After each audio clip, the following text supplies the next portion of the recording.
Salima, everyone. Welcome.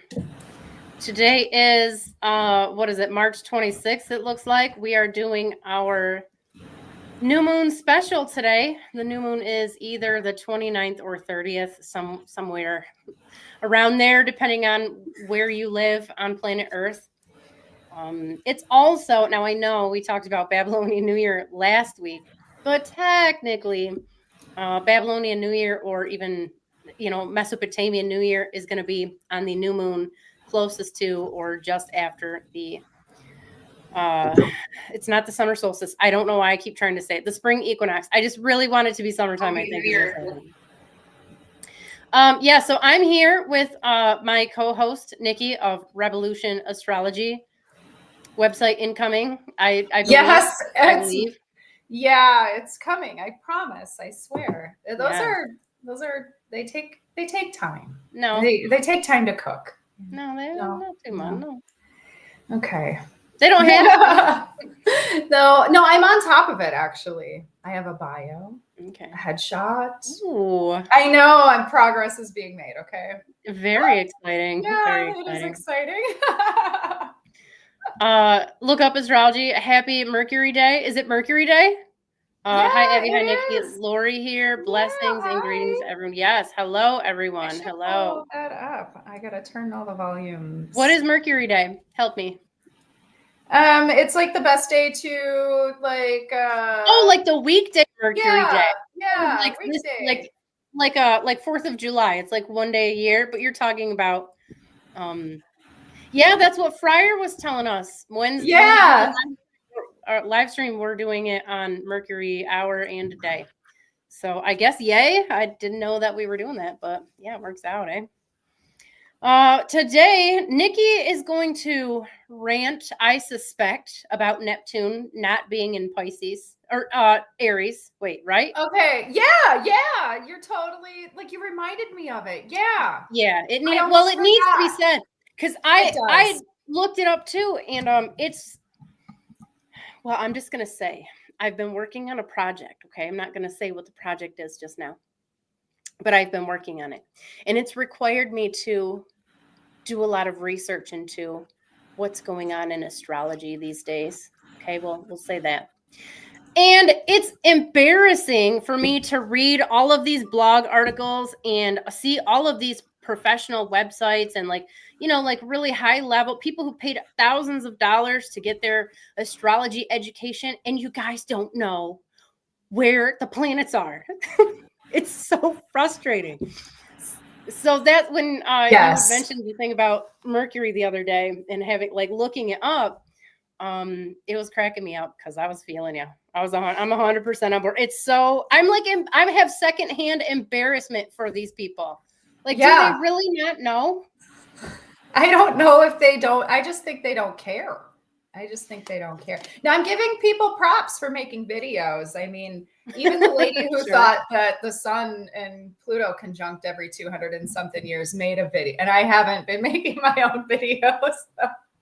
So I do have to give those folks props, but the information's a little sour, like a little not right. Very, very not right. Neptune. So I was just doing my own research. I had my own stuff going on, and I didn't have anything. I just Googled it. Like, when did Neptune enter Pisces? And it doesn't matter if you use Bing, DuckDuckGo, Google, you're going to get the same answer, and they will tell you it was 2011. 2011 is when Neptune entered Pisces, according to tropical astrology. And it's in everywhere you fucking, you Google it and I'm like, well, that's not right. That's not right at all. It's the opposite of not right, or it's worse than that. It's worse than that. It's atrocious that people are putting this out there, and that's where they get that information. I ask ChatGPT stuff too, and I have to remind it, what are you doing? No, you're wrong. It's just like, oh yeah, thanks for reminding me. Yes. Yeah, I know. So I had to go look. I'm like, I'm grateful I have the software. I went and I checked it out. And you can go on Stellarium too if you don't have special astrology software. Go on Stellarium; it'll show you that it entered Pisces. Yes, absolutely. but Neptune entered Pisces in 2020, like May, I think. I don't have the exact date, but it entered May of 2020. And I believe it squared the galactic center in Venus as it entered. I don't know. I can't remember what I wrote down. I'm kind of looking at it. Yep, and that whole period was the square with the galactic center, which is irrelevant unless you. How do they do that? Do they do? Oh yeah, the Neptune's in Aries, but it's also in or like in some other port of Pisces or whatever, wherever they say. Well, they're where the galactic center. Like, how do they reconcile that? Because you can't have it both ways. No, you can't. You can't at all. And I didn't even go back to look that far to see in 2011 what everyone was saying about it. Like, oh, it just entered, Pisces in 2011. Like they were talking about it, and it just happened in 2020. That's just a few years ago. That's not. We have quite a few years left too, because Neptune's going to be in Pisces till about 2039. Yeah. Around the same time, Pluto, I think maybe even like a year or 9 months later, Pluto moves into Aquarius around that time. So it's a huge time frame where Neptune is influencing all of us, in Pisces and not entering Aries. You've got all these astrologers talking about how, when Neptune enters Aries, it's going to be like, explosive or whatever the hell, their conversations. I can't even like listen to it because I'm like, well, that's not real. That's not even happening this year or next year or the year after that. Either. Yeah, like what are you doing? You're wasting your time. You're wasting everybody's time. Everybody's time, talking about that. It just kind of drives me nuts. And there's a whole like community that's built around it. And guess what? It's not really there. 2020 was a really hard year for everybody. Okay. Yes. And I don't have the chart in front of me for 20, but it doesn't really matter. We all know what happened. We all remember it. I don't want to relive it. Right. I don't want secondhand trauma again. I want to talk about it. But that is just absolute ridiculous talk. I keep seeing it.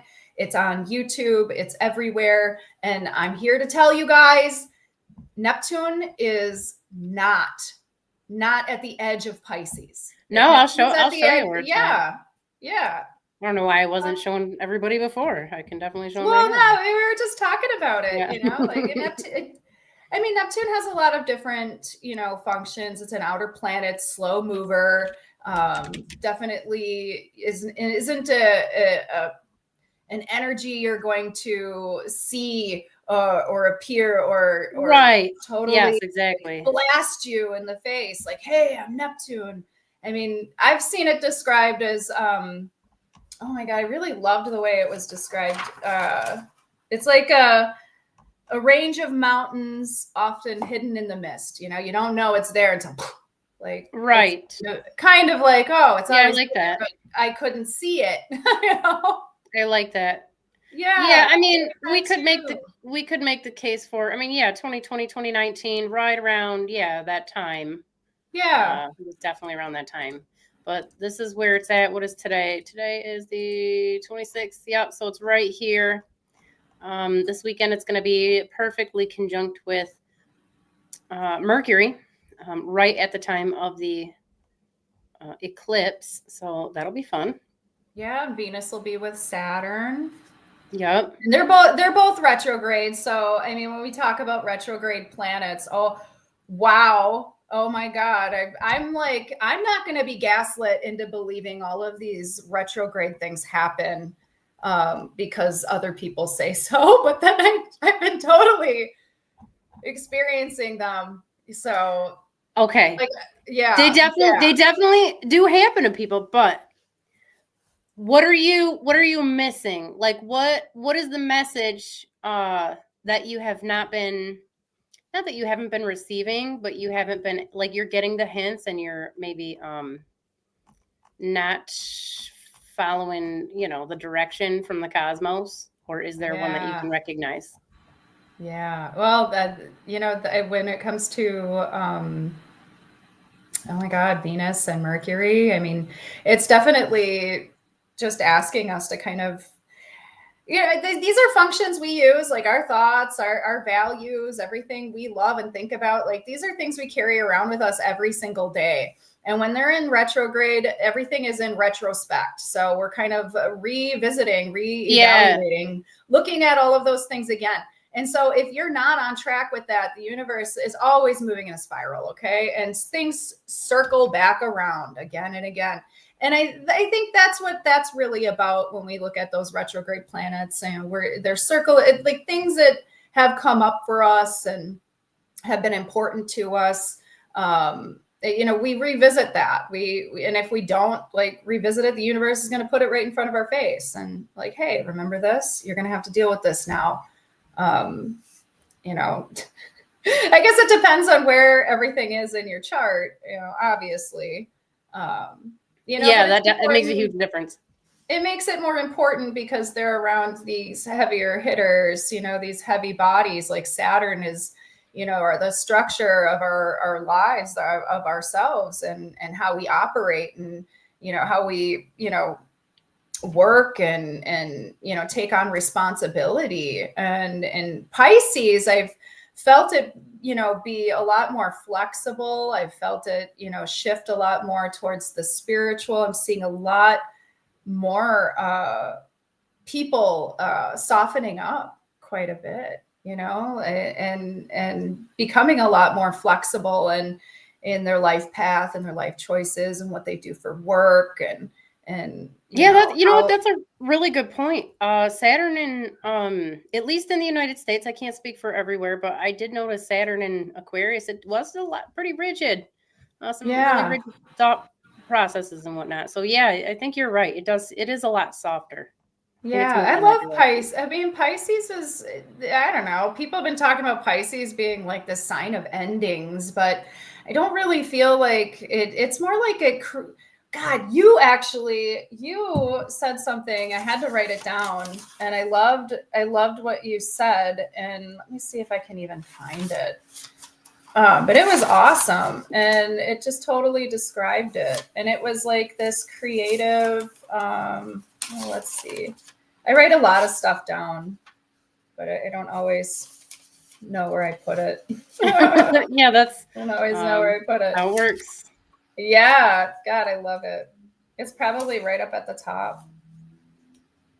I don't know where I put it. What was it about? Was it about Saturn? It was about like creation through destruction or sacrifice, and I think that, when you're in the stars of Pisces, it's not necessarily like how Neptune operates where it can dissolve, literally everything out from your path. Pisces tends to work with what it has, tends to, transform what, it's given into something, not necessarily brand new, but, we have Saturn and we have Neptune, and, Saturn, we talk about a lot of old traditions, older ways, and we're looking at how we can not reinvent the wheel, but discover different ways of, carrying on tradition, kind of morphing it and tailoring it to what's actually, relevant today, what's actually going on with humanity today, and with our religion, with our politics, with the, just our general way of life. I mean, not everybody's going to get completely wiped out and their lives are going to be destroyed. Everything's just being transmuted. There's like a special kind of alchemy happening in those stars, and I think it's pretty awesome. I don't know. I'm liking it. I'm liking the energy. Too. I think it's, just really beautiful and peaceful. And I personally have been, confronted with things that, normally I don't think I, would react pretty harshly to. And I'm like, well, I've even had to step back myself. Like, I wonder why I'm not reacting like I should be. Like, I'm not explosive. I'm not like this or petty or whatever. I feel like it's those stars and Pisces that just soften everything up and just soften the person up. And and kind of helps influence a person to make the type of changes that they need to in the softest, nicest way possible. You know, we're not talking about sharp, abrupt endings or, you know, lots of drama and pettiness and bullshit like that. Just, I don't see that in Pisces, you know? I agree. I definitely agree. Yeah. Yeah. I don't know. God, Saturn and Neptune together, they're going to be together for a little while. And this is such a huge influence on our new moon. You know, and then we have our retrograde inner planets, you know, Mercury and Venus right there, helping influence our thoughts, our desires. What kind of dreams do we want to make come true? And what's, you know, Saturn's there to kind of bring it down to reality a little bit. Like, hey, we can make this work. Hey, this isn't so bad. We can make this work too. You know, and it's Yeah, Saturn will make stuff happen. Yeah, I wish people weren't so afraid of it. And they actually, Saturn's where you manifest, you know, what you want, you know? I mean, I don't know. I've always envisioned Saturn as the gatekeeper, this like gatekeeper. And he stands at the gate where your soul is, and he's got a list, and he's like, okay, you said you wanted to do this, so this is what we're doing. And, you know, and sometimes, you know, when you're not in touch with your soul, you're not in touch with, you know, those things, you have no idea what's going on. You got to get back in touch with, you know, your soul, your body, you know, mind body connection. There's a lot of disconnect there, and people are getting back to it, you know, whether or not it's through, you know, religious channels or, you know, even the Matrix people, at least they have something to fucking believe in. Okay. You know, I'm going to leave it at that. But I mean, people are trying to find their way. Yes. Agreed. Doing their best to find their way. Yeah. Hopefully that's what most people are doing. Yeah. Yeah. Well, sorry, I won't get on that tangent. I have been free of that. I have been free of those conversations all week since we had our last show. And I've just was it helpful? Was it cathartic at all to go back and like rehash it and be like, wait a second. I never watched the video before. I never went back and looked at it because I read what everybody was saying, and I'm like, oh yeah, fucking whatever. You know, so some of the brightest people are on the internet, you know, you didn't even watch the whole video. And yeah, so when we listened to it, I was like, well, holy shit. Yeah, it did make sense. Yeah, you were making all kinds of sense. Yeah. She didn't really convince me. No. Definitely. I'm still not convinced. But no. Yeah, so another thing we have, I don't think Jupiter is making any contact with the new moon at all, but he is coming into opposition with the galactic center, and I think that's a pretty big deal. I think Jupiter, you know, is our blessings, the guru. I mean, we're kind of being influenced in a way that is otherworldly, you know, it might actually be magical. Magical things might actually fall into your lap. I mean, we kind of, I don't know. Yeah, he's still loosely maybe in opposition, not quite there. I mean, if you're into the exact degrees. Yeah, he's probably pretty close. Yeah, he's super close. So I mean, he's hauling now. Yeah. Remember when he was retrograde? I was like, come on. Yeah, just hovering. Praying for divine intervention. It was like dreaming of like turning the news on. They're like, oh yeah, he just started going forward, and like, good shit happens. I have loved Jupiter conjunct with Aldebaran. It has been so awesome. So I'll take the retrograde, have him hover in that whole area. I love it. Yeah, a lot of really good things happened to me, actually. I was kind of focused on some of the negative stuff. But, you know, when I sit and think about it, I'm like, okay, Jupiter, all right. Yeah, Jupiter and Aldebaran, you guys, I got to hand it to you. That's been kind of lucky. But Aldebaran is like what is it? Like an integrity star, and all the royal stars kind of integrity stars. I don't know. You get what you give. You know? I don't know outside of like the Mesopotamian system. I have no idea. So I trust you. If that's what Okay, if that's cool. what you say, then I agree. Yeah, You are right, Niki. Yeah, hell yeah.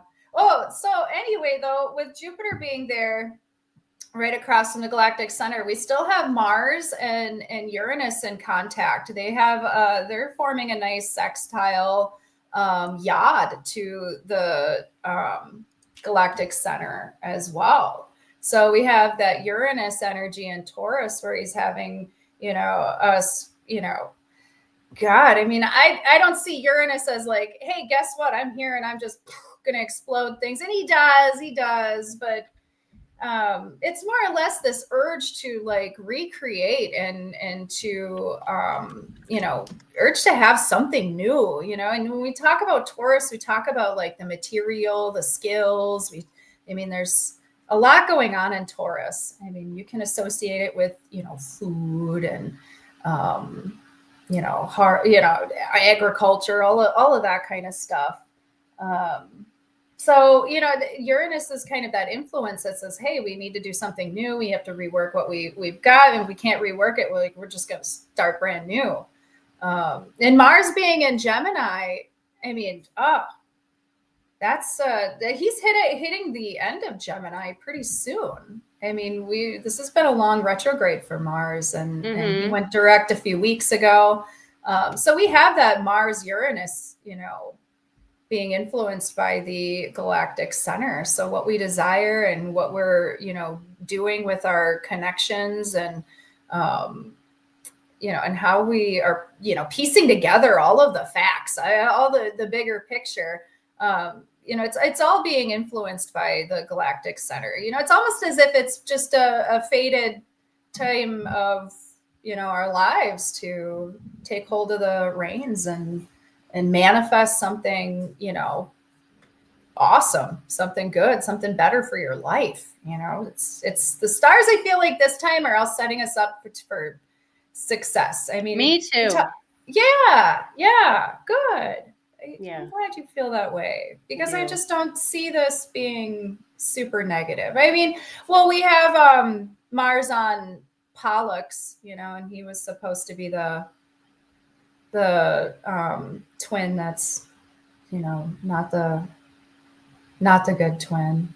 But I mean, I don't know. You can see that as like shadow work too. I mean, you could also apply that to like what kind of shadow work have you been doing with Mars being in Gemini, and what type of, God, it turns like mental there, with Mars, and what kind of connections are you making, and what kind of, it gets pretty social, I think, in Gemini too. So, what community are you connecting with, and what are you leaving behind? Gemini, in modern astrology, they don't really talk a whole lot about Gemini other than it just being really, really talkative and really, really social. And I for sure have not seen that talkative side. I've seen so many super introvert Geminis. It's unbelievable. Well, because when I talk to Geminis, I mean, they're just lost in their imagination. I mean, they just got so many thoughts swirling around in there, and they're trying to make all these different connections. And sometimes it's just like fantasy, sometimes it's just like fantasizing about themselves and what they have going on in their own lives. And we talked a little bit about that on the call, like where certain planets can, make you think and fantasize. And I think I find that a lot with Gemini, where they are a lot, I don't want to say spacey. Spacey isn't really the word I want to use, but, they're kind of in that dreamy state where they, their imagination is constantly going, and they're constantly just thinking about different scenarios and different things, and maybe starring themselves, maybe starring their friends, who knows. And I'm curious if there's any Geminis in the chat. I mean, oh my gosh, or any Geminis at all. Like, just drop down a comment and let us know. Like, because you guys get a bad rap. Gemini, anything in Gemini gets a bad rap. There's, supposedly two-faced, and they're slutty, and they cheat on their partners, like all kinds of horrible stuff. Oh yeah. I was like, yeah, not really. I mean, I think you could have the most perfect chart, and it could look like you're, Gandhi or whoever is supposed to be good, and you could still be a lion, cheating ass. Scumbag, it depends on social conditioning, really. So at the time that and you can take any mass murderer or serial killer, so like for example, wasn't Jeffrey Dahmer, wasn't he from Wisconsin? Yeah. Oh my god, I hate to admit that, but yeah. Okay. Most of them came from here. Yeah, most serial killers are from Wisconsin. Okay, well, so at the time Jeffrey Dahmer or any other serial killer was born, thousands of other people were born in that same geographic location at the same time, and their charts are very, very similar. And so you can't find a serial killer just by looking at his chart. And anybody who says that they can do that, those people are charlatans, and you need to be very skeptical about what they say. Because again, statistically, that those things don't show up. Same thing. It's hard too with celebrities, because celebrities represent a freakish portion of the population where they've achieved this crazy high status, social status that most people will never even come close to, but they're made out to be oh yeah, this is totally normal. And we can see where they were going to get famous here in here. Now you can see things like social prominence and maybe some minor celebrity or influence, but to say that to look at somebody's chart, it's easy in retrospect, and I do this all the time when I do teaching with people. If you give them a bunch of famous people's charts, they can't tell that there's anything that spectacular in there. They can read the chart and tell you about their character, but there's nothing in there that says, serial killer, mass murderer, dictator, saint. It's just that stuff's not in there. So some of those things too, like being a cheater, I've never seen anything that says, this person's for sure gonna cheat on somebody. Because why does somebody cheat on somebody? Is that really something astrological, or is that is it a fetish? Is it are they damaged? Are they trying to fill something in the void? In which case, cheater isn't an issue. The real issue is the spiritual state, maybe the upbringing, and there's other factors in there. And so I think that a lot of, what do we call those? I like the Starbucks astrology, the one that one YouTube video that we saw, or on X or whatever it was. The pop culture astrologers, they're not looking at the deeper meaning. They're just looking at the surface stuff and then applying that to everyone. And I think that is dangerous, and it results in a lot of inaccuracies. So yeah, I think a lot of people are already, they already say enough bad things to themselves. Everybody does. I mean, I worked in an industry that thrived off of other people's insecurities and sold them products. And, I mean, it's just, the beauty industry is pretty gnarly. And when you take a look around, it's everywhere. You're always being told that your clothes aren't good enough, your hair and skin aren't good enough, what you eat, where you eat, what you're doing. I mean, we even have people conditioned to believe that if you're not successful in your 20s, you're never going to be. You might as well. That's so crazy. That's fucking nuts to me. Yeah. I remember being young and everybody wanting to be rock stars and, wanting to make it big doing something. But that, now we have the internet, and everybody, anybody can become a star. Yeah. Anybody can become big and influential. So, you ask a lot of kids what they want to be when they grow up, and they want to be an influencer. They want to do these things. And yeah, I mean, sure. I mean, some kids are just natural, athletes. They're going to make it big in their 20s and 30s, because that's the age range, but most of us are just chugging along here and waiting for the big break, and then again, that's Saturn, the Saturn function. And that's another thing. I would go off on another tangent, like side quest here. Yeah, do it. The whole Saturn linked to like fear and negativity. That I have been fighting that for so long. I'm like, no, that is not. But when you think about Saturn in the aspect of him being a warrior, a demon slayer, I mean, I can't imagine standing up in front of like an army of demons with my big, axe or whatever he's got, and not be a little nervous, and not be, have a little bit of that fear, maybe a little sweat, dripping down, but to the extent that astrology talks about Saturn, like just like you can't even look up Sun Saturn without it being like, Saturn totally affects your identity, and it's gonna make you feel like you're inferior, and like you just read some of this shit and I'm like, I can't take the overwhelmingly negative associations with Saturn. Like they all have shadow sides. They all have good and bad stuff. They all have good and bad sides, and but it just gets to the point where it's you're beating somebody down by telling them constantly, like, this is where all your fear lies. This is where everything is, and be afraid. Be very afraid. Yeah, I would say Mars is more related to inner fears. I would definitely say that, especially, we were talking about, the chakras and the chakra course, and you had mentioned in one of your videos before, and I absolutely loved it. Mars is that little like part inside you that's all squishy and doesn't want to get hurt. I was like, oh my God, I could feel it. Right when you said that, I was like, oh my God, my solar plexus is I want to get hurt.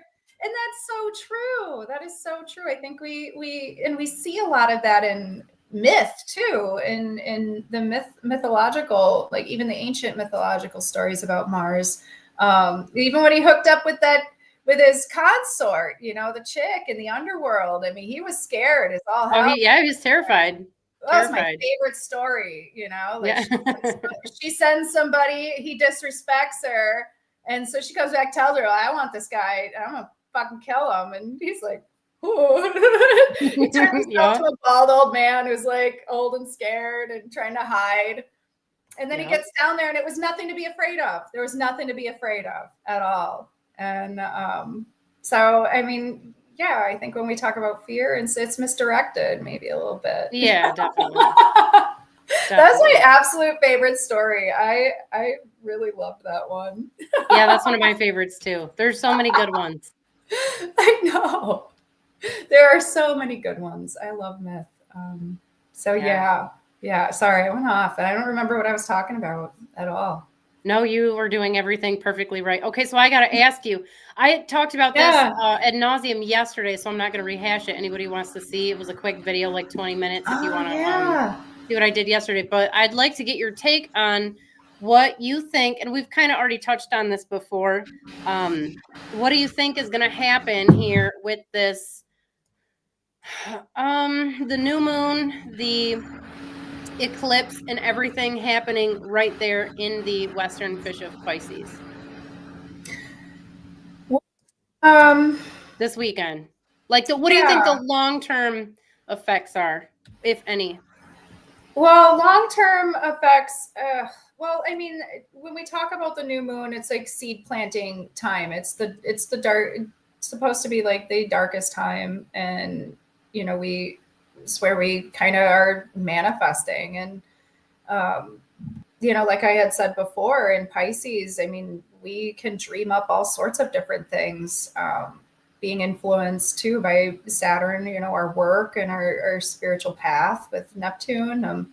It takes on, a more seriousness. But I honestly, I think with it being in that part of Pisces, a little bit, closer, to Pegasus and Cetus, right in between that, I think it's got a lot of really good energy to, you know, transform and definitely like manifest. I don't look at a lot of new moons where I'm like, oh, this is a manifesting new moon. Like, because I know a lot of people do that, where they set their intentions and, you know, they see it through the entire month. I mean, I get 2-3 weeks in and I forget what the fuck if I didn't write it down. Right. I was like, what was my goal for this month? You know? Yes.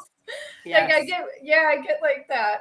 But this time I think it's going to be a lot more memorable. I think that this is definitely, like I said, a magical time. I think magic happens in Pisces. I really do, honestly. I'm super into that. Yeah. Super into that woo-woo stuff. So I think, you know, when you definitely look at all of the players involved and all of the North Node, I mean, everything, you've got the galactic center. You even have like Pluto involved somehow in some type of sextile, you know, like there's all of these different influences happening. And I think it would be the best time to plant some seeds and manifest something new for yourself. You know, whatever house this lands in your chart. I mean, it's definitely, I think, a positive signature for good changes, like taking what you have and what you know and creating something different out of it.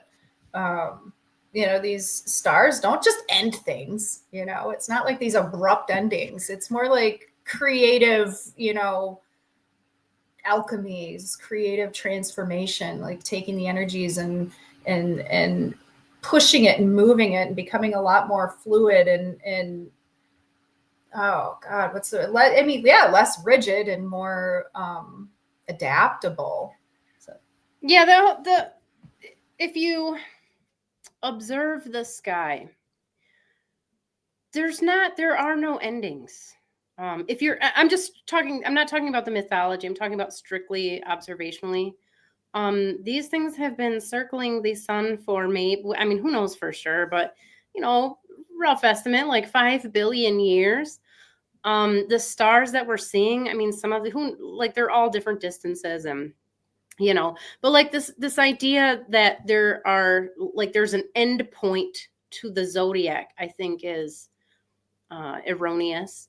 I think that I mean there's endings and beginnings in everything, but I think we get stuck in this linear time model where, you know, we see everything in relation to our own life cycles, like we see the beginning point and the end point and whatnot. But like everything is in this very beautiful state of flux, and I think that, I mean, clearly we can see new moon, full moon. Sure, there's some ending and beginning in there, but I mean, depending on the culture, the new moon or the full moon is actually, you know, when they start things, and so some of that is relative.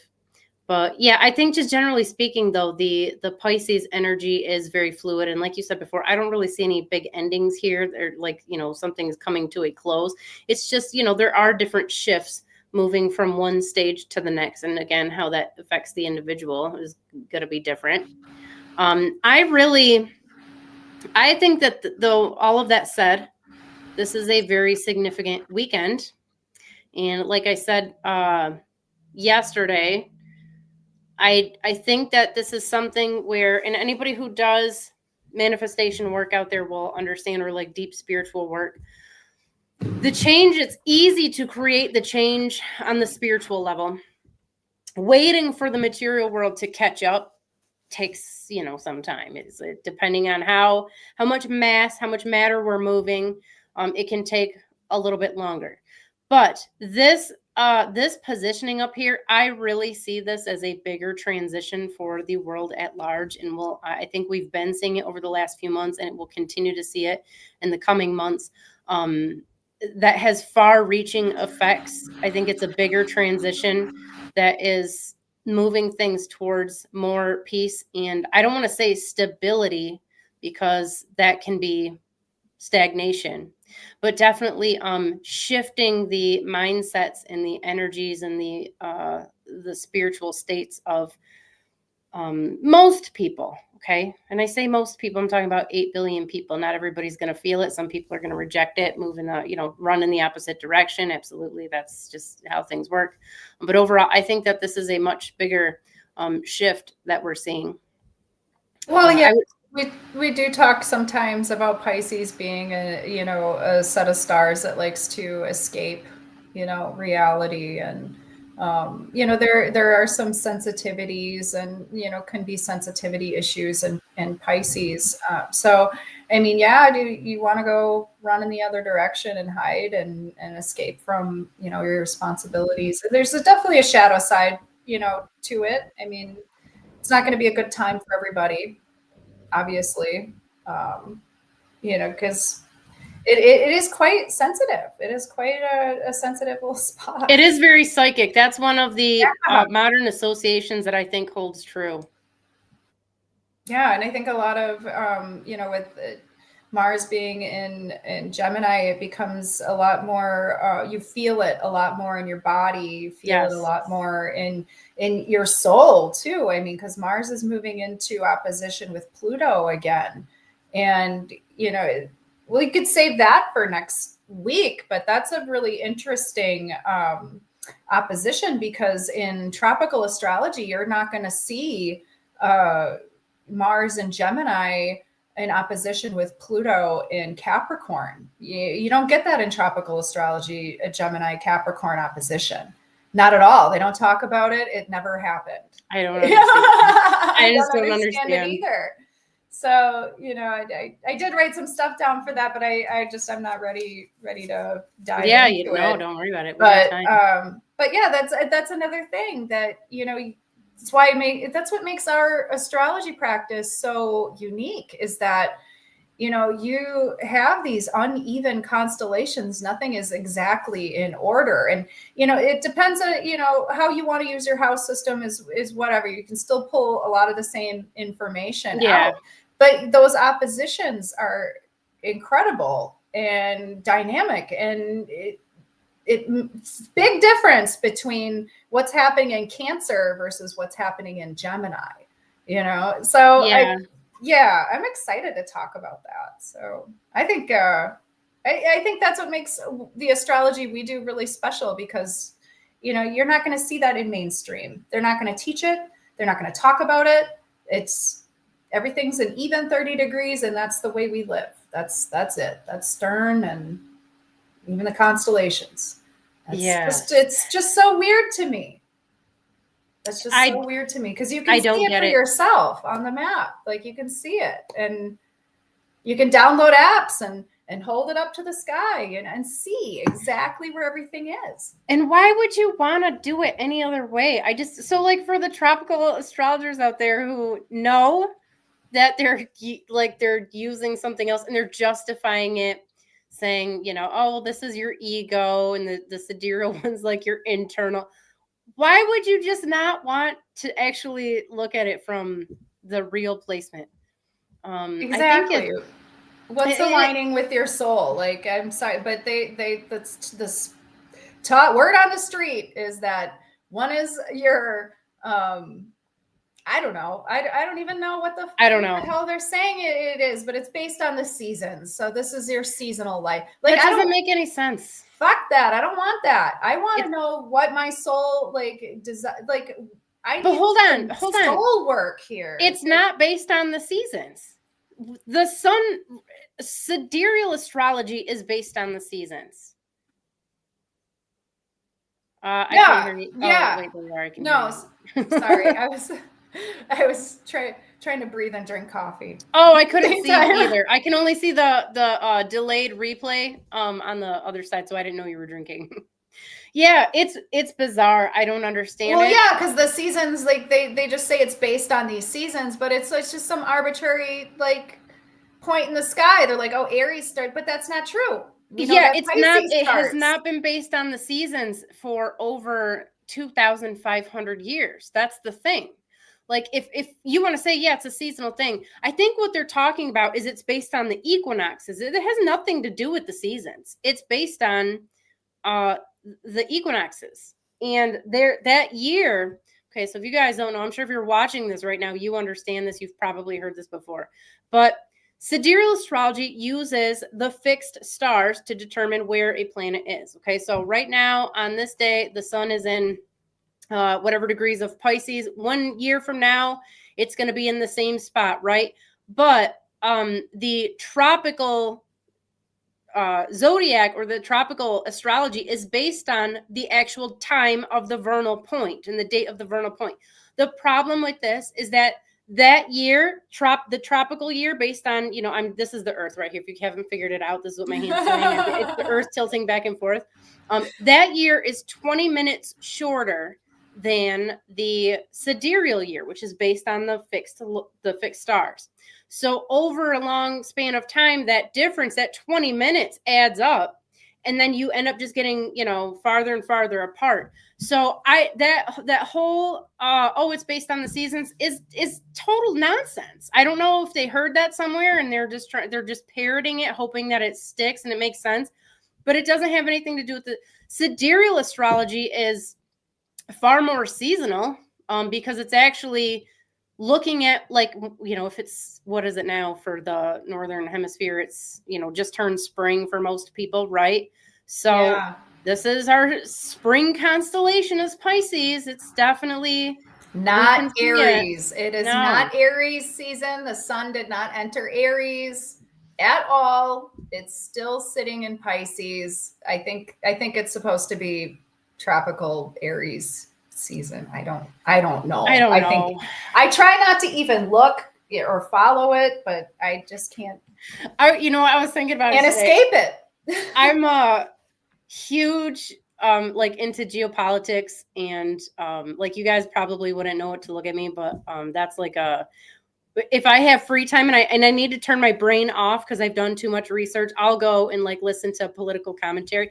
And I realize, I can listen to people on every side of the spectrum, whether you're a fascist or a communist or whatever you want, wherever in that spectrum that you fall. I can listen to all of those conversations, no matter how absurd they are, how ridiculous. I have no problem.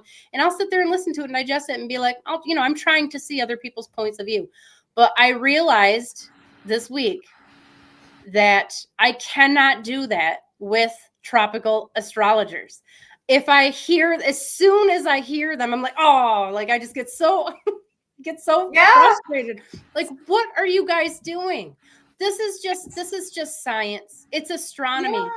Yeah. That's all it is. Yeah, absolutely. I know where your frustrations come from, because sometimes I'll be like, I found a new astrologer. This is so cool. And then they'll get talking, and then they'll be like, and then Neptune entered Aries. And I'm like, fuck. Do you comment? Do you ever say anything like, have you looked at the sky? Like, have you ever looked at it? No. When I first got into this, I was on Facebook and I joined a bunch of groups, and I would just I'd start shit. It was fun watching people freak out. And they just freak out on you. And I'm like, I got nothing better to do. I'm just fucking around. And it got old, and I realized you're not going to convince anybody otherwise by just... Not in the comment section. Not in the comment section for sure. But what's lacking is education, and you can't see it. It's not out there. You can't Google anything. And let's face it, we're a Google nation. Everybody is like, I just type it in and it should pop up. Yeah. So it's unfortunate that, misinformation is going to be probably, going to be something we're going to have to battle for a long time. I mean, it's weird because this is a huge, huge business. Tropical astrology is a corporation. It's a business. We have billions of dollars wrapped up in that economy. So, when you decide to change things, it becomes a threat. Now you have 1,000 calendars that are wrong. Now you have all of these journals and books with information in it that are wrong. And what do you do with all of that? I won't say which organization it was, but I saw this one. They were selling a 2025 calendar for it was $300, and it's tropical. I'm like, these poor people. What are you guys? What are you doing? I know. It's so sad. Rio's is the best I've ever come across. The Priestess Press is the best. It's like having a little almanac. I mean, everything is right there. It's sidereal. It's true. It's real sky. Like, oh my God, I could go on and on and on. You know, like, when is Rio? I think Rio's scheduled, right? Or no? Is Rio coming on? Sure. I'm not positive. I think so. I didn't reconnect. I didn't reconnect with Rio to see. We were talking a little bit, but I think we both have. Did you send the link to schedule? I did. Yeah. I think I got the schedule notification, so I'll have to check later. Yeah, Julie J. Hi, Niki. Enjoying the conversation. Sidereal astrology has always made sense to me. As a hobbyist, I play with the houses. Yeah, it's good to play with the houses. I've played with them too. Yeah, experiment with everything. Yes. I mean, I personally have settled on a house system, but the clockwise house system keeps coming up too. And that's not something I've played with it a little bit, you know, reading clockwise instead of counterclockwise. But I haven't quite dedicated myself to the research and study and see what kind of information I get going this way versus the, you know, counterclockwise way of reading that we've always been taught. So that's also something you can do is read clockwise. You know, it's incredible. I've seen others do it. Yeah, that's what I do. Well, and you do it. And there's another astrologer. His name is Don Patak. He's Freedom Through Astrology. He also reads that way, and was really it blew me away. There's been a couple times where I've practiced it and I've read it, but my mind is just so rigid in its way that I haven't, you know, I haven't explored it more. I probably should. I just haven't had a safe space to play around with it. I haven't had time either. Right. It's like there's never any time to play around. But test it. You know, test everything. There's some things out there that people are saying that it comes straight out of the University of Trust Me, bro. You know, like how can you test this information? You can't. You know, like we were talking about death charts. You know, I'm in a group on Discord, and we were talking about death charts, and the more I researched it, the more I looked, I'm like, none of this stuff, none of it can be applied to every single person. There isn't just a death signature.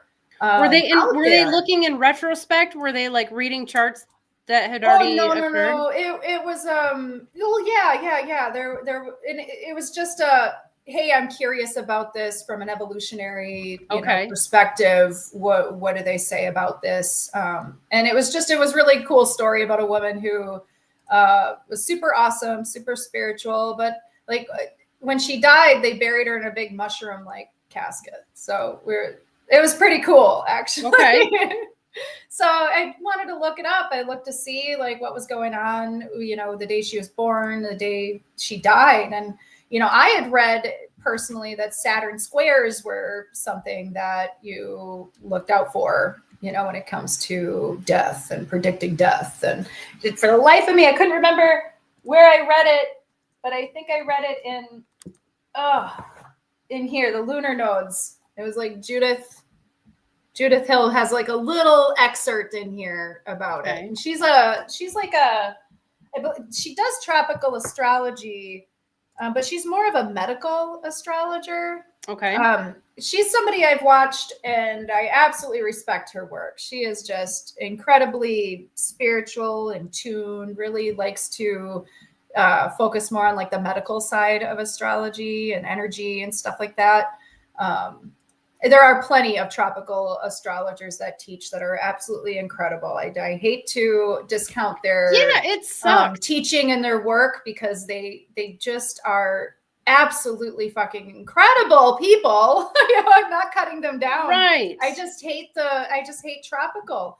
Like as soon as I sat down and they're like, yeah, you have to calculate this chart. I'm like, why would I calculate anything? What do you mean calculate? Like, why can't I just look it up? Like, you know, like, yeah, I know where the moon is. I know where Orion is. Okay. So now I can see where everything else is. Like, why wouldn't I just do that? I can never understand it. Why? Because it's easier. Yeah. I mean, we have that argument sometimes, like, was it the church, you know, when they did the Crusades, where they like, hey, nobody can do science stuff because God is it, like this one God, like if you don't believe that he did everything, like we're totally coming after you. I mean, we did have like a period of time where, you know, even some of our brightest like some of them were astronomers, astrologers. They couldn't even say that the earth was round, or they couldn't even say that the sun, you know, the earth revolved around the sun or something to that effect. You know, so I mean, information. All of the scientists, for the most part, at least in like Western civilization, they were all astrologers. They were all doing astrology. They were all alchemists, and I say all. I mean, obviously not 100% of them, but most of them. It was all a part of the same body of knowledge. Yeah, so, yeah, and somehow that got hidden and swept aside, and now we're just following. You know, the majority of people on this planet are following a system that isn't even aligned with nature or the sky or anything really. It's just it doesn't even count.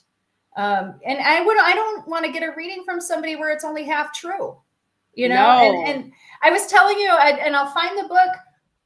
I'll find it again, but it's in several books where they talk about, well, if this doesn't resonate with your client, then it's probably because, and then there's some bullshit excuse about how they just don't know, or they don't understand, or they're not willing to look at the truth, or some gaslighting kind of, you know, narcissistic answer. I'm like, no, like, I'm pretty sure people know who the hell they are. And and when I give a reading, they're like, wow, oh my God, like, how do you know that? Yeah. And I'm like, well, because it's right there. Anybody who learns astrology as a language can read it. You know, this isn't a special thing that just psychic people can do, or, you know, just special seventh daughter, or whatever kind of people can do. Anybody can do this. Anybody. So, and I love it. I love that, you know, we have this divine science that we can look at the future with. I mean, I don't tend to look at transits and read, and, you know, the future and say, oh, this is going to happen or that's going to happen. Some astrologers can do that, and they're absolutely. I mean, you kind of did today already. Well, yeah, but it's just more or less reading like the energy for it. Like, this is just the energy for it. I didn't say this specifically can happen to you or that can happen. But that's the thing. That's what predictive astrology is supposed to be. And unfortunately, that's not how most astrologers use it. They do try to predict specific events, but your life is this very complex thing, and you can't, you know, summarize it into a handful of planets or categories. Like I mean, you can, but you can't nail down specifics that way. So let's say, I mean, the whole Pluto, what did you say? Pluto North or Pluto node squares relate to death. Oh, Saturn squares. Yeah, Saturn squares. Really? Saturn squares Saturn square to nodes. Okay. Yeah. Like, you can't say if Saturn square the nodes. If that meant death, how many people would be dropping dead, like, just nonstop, right? Like, that's not, you can't do that. Saturn has an energy. It has, you know, areas that it affects, and you can get an idea of what areas of your life are going to, you know, experience these things based on the aspects, but you can't pin it down the way that they do. And they make all these wild claims, and it sucks. And a lot of them make the claims like in retrospect. And that's what a lot of people don't realize. It's easy to see something like, oh yeah, I can totally see where this was probably where somebody was going to die, but you can't usually do that in advance. Now, if you know somebody's terminally ill and you're trying to figure out, you know, if you want to see like maybe when does this, you can see then, because you already have like a compass, you know what you're looking for. But to just make these, you know, wild claims, like, that's not what predictive astrology is for. It's a weather forecast. It's telling you the conditions. What do you want to do with it? That's it. Yeah, totally. I've tried to explore death charts and see some type of correlation. I've never found a pattern. I've never found anything like it. I think it's just so unique to the individual that you know, you would, I don't think that that's something that you could actually predict. Like on this day, on this time, you're going to bump your knee on the coffee table, you know, like there are people who claim that they can, you know, predict that type of stuff, but I don't know. I don't see it. And I don't think it can be done. No, if it could, somebody would have figured it out by now. And that person who could predict those things with any type of regularity would be the most like famous and highly paid astrologer. You would have billionaires that are just blowing up these people's phones nonstop. And the reason why they're not is because that's not how astrology is supposed to be used. Like not even a little bit. And it can't be done that way. We don't have, there may be a way in theory, but we would probably need to know about like all the planetary bodies, you know, all the tiny rocks floating through the asteroid belt. It's not doable. It's a giant waste of people's time. Hi, Fryer. Yeah. Fryer says hello and have fun and be happy. Thank you. Oh, hi. All's well over there. Hey, how's it going? Yeah. Well, we saw the predictions too come out left and right with the presidential election in the United States. They were all bombing it. They were all bombing it. And it's really hard to not put your, I mean, here in the States, it's heated. Like people have driven, you know, drawn lines in the sand. They've definitely like ruined relationships and like I mean, you can't go back from some of the stuff that people have said and done when they decided to pick a side and draw the lines. And it's hard to not infuse your own biases and beliefs and whatever into those charts as well. Me, I hate them all equally. I don't ever believe that anybody in authority is there to save you or help you. So I kind of was able to look at it from a different perspective and not put any of my own, you know, will or wants or desires. Did you make a prediction?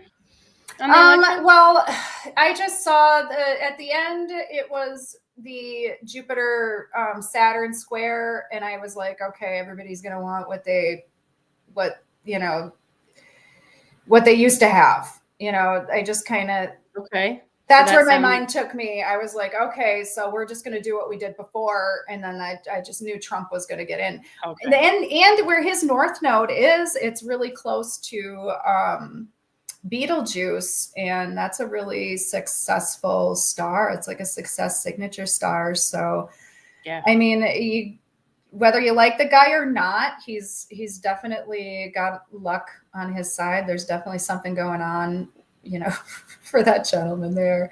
For me, I mean, I can't get past the whole grabber by the pussy thing. Like that for me was just like, they put that all over the news and I was like, wow, that just stuck with me forever. And I was like, so this is the guy we sent to go talk to people. And then we got that all over our news. I'm like, this is just embarrassing, like embarrassing all around. Like, I don't know what the United States is I was doing. In the military. I've heard everything. So, well, I mean, I don't expect a guy who's in the entertainment industry to not say something like that. You know, obviously he wasn't president then. Right. But it stuck with me. So I'm like, ooh, this doesn't look good, you know? That I is mean, true. if we're keeping up appearances for the United States, I mean, we kind of got a little Jerry Springer there. Yeah, definitely. The last still years. Is. Yeah, still is. It's crazy out there. It's fun to look at. We'll survive it, guys. We survived George W. Bush in 9 days with Dick Cheney. I mean, that was some of the scariest shit I've ever encountered. And I was raising children, so young children. So the economy was just, we'll make it, guys. Yeah, people, we've survived the Toba, not we particular, the Toba super volcano explosion in Sumatra that put the entire human race into like a genetic bottleneck and maybe got us down to like 10,000 people. Like humans are survivors. Okay. So we'll make it one way or another. You don't got to worry about it. Yeah. I'm going to have to do a sound check on here when I do the volume, Niki. So I have to let me know after I play this first one. So I was talking Billy, to, right? Yes, Billy Carson. I feel bad for him. So he did, what was he with Wes Huff? Was it? He did that interview with him and afterwards, Billy Carson was like on the internet crying because I guess he kind of blew the interview, but he actually got a lot of stuff right. I don't think he's a good debater. I won't. We could actually probably talk about that one day, but I don't want to bring all that up. I'm just bringing it up because, like, I don't just anybody if anybody cares how I feel about Billy Carson. I like Billy Carson, like generally speaking. He's definitely thinks he's definitely a Sitchin guy where he thinks that the Anunnaki were aliens, and I don't necessarily think that's the case, but he just happened to come up here just now on this one that I'm going to show you. So I'm sure you guys all know about the stuff that they claim to have seen beneath the pyramids. Niki, are you on board with? Do you know what we're talking about? Oh my God. I recently just saw it. My son was like, oh my God, you didn't see this, Mom? Look at this. Isn't this cool? So yeah, I just found out about it like yesterday or the day before. I had been seeing stuff on a few days ago on my YouTube feed about it, and I'm like, yeah, I don't want to listen to that. And I keep listening to like the political stuff. I'm like, I'll listen to this stuff some other time. And because I just figured it was the same rehashed nonsense that we just keep hearing, like, oh, the pyramids are a power generator, which they probably are, but I just didn't think it was anything new. Well, then one of my clients the other day was like, that was one of the first things she had mentioned, like, hey, did you hear about the pyramids? I'm like, no, what's going on? So I looked it up. It's super cool. I'm not even a little bit surprised. I really hope it comes out that it's true, because I'm so sick of the gaslighting when it comes to ancient civilizations and technology, and them trying to tell us that the pyramids are only 5,000 years old and all this goofy nonsense. So I hope it's true. I'm going to push play, but Niki, let me know if it's super loud or super quiet, because it sounds different to me than it will on your end. Technology underneath the pyramids of Giza. That's good. Yeah. Ancient engineered technology underneath the pyramids of Giza. Like I've been telling you guys for decades now, throw out the slave theory. Pyramids were not built by slaves. This huge structure underneath the Great Pyramid, there are all these rooms and cylinders. Who talked about those already? Yeah, the emerald tablets. Once again, the stuff that people keep saying doesn't exist, we discovered that it actually exists. I think that's premature. I don't think we 100% sure. There's some controversy, I guess, around the methods that they use to see it. So when it comes to something like that, you have to have somebody else come in and take another look. You got to get it peer reviewed and stuff. Otherwise, they're just going to keep ragging on you and telling you you're a conspiracy theorist. And so I think it's a little premature, but I fingers crossed that it really is under there, because that'd be so cool. Yeah, when oh, go ahead. No, go. What were you gonna say? Oh, well, my son had said that they were just big obelisks underneath it. They were actually just huge, like 2 kilometers long. Like huge. That's like my math is not good, and my kilometers to miles are not good. But yeah, that's like a mile or something. That's crazy. Yeah, it is. It's like huge. They're just huge, and that's who would make a mile-long obelisk into the bedrock. That doesn't make any sense. Yeah. What's the deepest hole? Don't the Russians have that hole that they drilled? I forget how deep it is, but oh my God, it's scary deep. Yeah, I remember seeing something on television about it, and I was like, oh, I never want to stand at the edge of that. I Google it, but I don't want to crash my video card because I have this video screen share. But that's really long. I doubt it's like an obelisk. There's definitely, if those are real structures and they're man-made, there's definitely something crazy. Oh my God. Well, there was always a rumor going around that there was like a spaceship down there. There was a spaceship underneath the. Oh, I didn't know. Yeah, I don't remember where I heard it from, but that's been something I've been hearing for like years and years, that underneath the pyramids there's a ship. I do think that the power plant, the pyramids as a power plant, is probably the most likely scenario. Yeah, I think so too. Some sort of free energy device. They can't explain why there aren't any soot marks, like residue from torches or anything inside the pyramids anywhere. Like, how do you do that if you don't have lamp? Well, I mean, with technology, I mean, it's an ebb and flow. I mean, we've been up and down. Look at the environment. I mean, how did all of those big, tall pyramid obelisks become buried? And what's underneath the Sphinx then? There's just needs more questions. All kinds of stuff. Yep. Well, hopefully we'll find out soon. Keep getting debunked. When you look into these ancient texts, papyruses, cylinder scrolls, and everything else going on, you find that you're getting as close to the truth as humanly possible. Though talks about the halls of Amenti and describes them in great detail. And then all of a sudden we discover this underneath the pyramids, and it absolutely destroys mainstream building theory. It destroys it. Ancient. Yeah, that's cool. I hope it comes out. Yeah, it never really made sense that they had people building the pyramids and they were just lugging shit around. And I was like, I don't know. Were we all giants then? Were we some of the most strongest people you've ever seen in your life? Yeah, they don't have a lot of answers. Don't have a lot of answers for a lot of things. So Dr. Jarl, a man of scientific background, Swedish doctor, Jarl, a man of scientific background, found himself immersed in the mysticism of Tibet during a pivotal journey that unraveled the secrets of levitation. Having studied at Oxford, Dr. Jarl's journey took an unexpected turn when, in 1939, he received an urgent message from a Tibetan friend while on an expedition for the English Scientific Society in Egypt. The message summoned him to Tibet to aid in the treatment of a revered lama, propelling him into a world where ancient wisdom and modern science converged. Upon arriving in Tibet, Dr. Jarl not only became deeply involved in healing practices, but also stumbled upon hidden mysteries within the monastic traditions.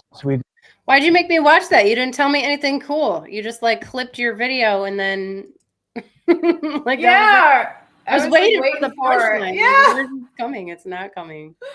Fryer said, I must attend to other things. I wanted to just say hi and I love you both. Hi. Thank you, Fryer. We love you too. What were you going to say, Niki? Sorry. Oh, I forgot. Yeah. They were talking about levitation and llamas. And I was like, so are we levitating a llama? I think that's where he was going. I think he's talking about that one doctor that went there and saw the monks using sound waves to levitate giant stones, which goes back to what we were talking about. How did they move those big giant rocks around? Well, you can move them around in theory. If you have the right frequency of sound and vibration, you can actually levitate those things. So that's, and if you look at or consider anyways, these stories around all of the cultures where they find some of these megalithic structures, they will talk about people doing these special chants or singing, particular songs, and it makes the stone float or rise up. And that is something that you find in South America, in, across like Central Asia, all over the world. So it's probably not a coincidence that they're all talking about the same thing. But you can do that if you know the resonant frequency of whatever it is you're trying to levitate. So it's pretty cool. That is pretty cool, because I'm that 90s chick that was doing the light as a feather, stiff as a board. Oh, yeah. Yeah, for sure. I was like, that is a feather. Yeah. Did you like get pretty high up when you were doing it? I never levitated. No. Everyone was always like, let's do Niki because she's the smallest person here. She'll be the easiest to like levitate. And I never moved. They never got you off the ground or anything? Never got, no. Oh, we got. That was really disappointing. Sure. We definitely got them off the ground just with the 2 fingers. But I mean, we also weighed like 60 pounds at the time, right? So, hard. Yeah, probably not too difficult in the grand scheme of things. Millions of people out there who really believe that Zecharia Sitchin has really figured out the real truth about the Sumerian literature and about the Anunnaki. And yet in my case, I know that he did not translate things correctly. I am so with you. I don't know, but this is like my soul sister, apparently. I don't know. I'm on board. And his description of the Nibiru ruins and the Anunnaki is not correct. Elements of it are correct. And I've studied the Enuma Elish, which is the sacred scriptures from which this comes from. And so I knew that he was wrong, but there were still a lot of problems out there in the field with saying what you really think about Sitchin. So you think that you were subconsciously holding back and we just blew through it and didn't get to it? I was consciously holding back. Okay, well, let's because in my case, as a publisher. Wow, that lady sounds sassy. Was she like that? Did you catch that? Like, is she in a bad mood? Does she look pissed right here? What did she say? I don't know. I She's didn't like, well, catch let's talk about it. Like she's like in trouble. Like this lady's in trouble for holding back. There were still a lot of problems out there in the field with saying what you really think about Sitchin. So you think that you were subconsciously holding back and we just blew through it and I didn't was get to it? consciously holding back. Okay, well, let's Because talk in my about it. case, as a publisher, I'm one of Yeah, I don't know. It's a body language thing. She just looked pissed. I don't know. Maybe she didn't like this lady. She's the like, people get to who the point. publish Saccharine Sitchin. And I just want to say that I totally value this man's work and I have great respect for him. It's just that in this critical area of what's really going on with the fourth dimension, he exaggerated things. That's why she's pissed. This lady in the red shirt works for Gaia, and they're totally on the whole like Sitchin Anunnaki nonsense. I bet that's what it is. Because They this make lady's a lot of money talking about that. You and know, she's if like, you can get no, he's people wrong. in- Yep. Oh, they make tons of money. Oh my People are- God, yeah. Yeah, raking in the cash because of Sitchin. This poor lady, she didn't know what she was getting herself into. Million. Okay, let's see what else we got over here. Yeah, I was like, man, this lady looks really angry, but that totally explains it. It took me a Bad for second. people who are, you know, professionals and this is their job and they're scientists and they're researchers and they can't even come out and say like, Right. this is wrong because they're ostracized from their own, you know, communities over it. It's ridiculous. Yeah. Should be able to challenge it, you know? Yes. Well, that's all science. I mean, and we see that even in mainstream science. We won't go into it, but you know, like it's everywhere. Yeah, even in our own divine science, we can even challenge that, and you're a lunatic. Yep. Yes. Long existed is that the Younger Dryas event was caused. One of the leading hypotheses which has long existed is that the Younger Dryas event was caused by a comet exploding in Earth's atmosphere, showering the planet with fragments, the largest of which would have crashed into the ice caps covering North America at the time, vaporizing them instantly and throwing the Earth's entire ecosystem out of whack. Sweatman and Socrates believed that the vulture stone provided a date stamp for some sort of event in human history, the carvings recording a time in the past when the constellations were arranged as they were on the stone. But what could this event have been? Sweatman and Socrates believed the vulture stone provided an answer for that too. They declared that the series of square symbols near the top of the pillar, with strange lines descending from them, represented the fragments of a comet falling to Earth. One of the leading... I mean, it could. I don't know. I'm not the expert on it. It's there's a lot of information that does show that some of those, especially that pillar that she was showing, is astrological in nature, probably somewhere near Scorpio and Sagittarius, like right around the galactic center. Where that bird is, and he's holding the sun.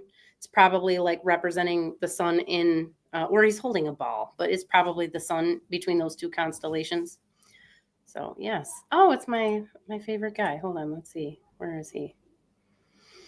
I don't know. Let's look at more Anunnaki here. Let's do it.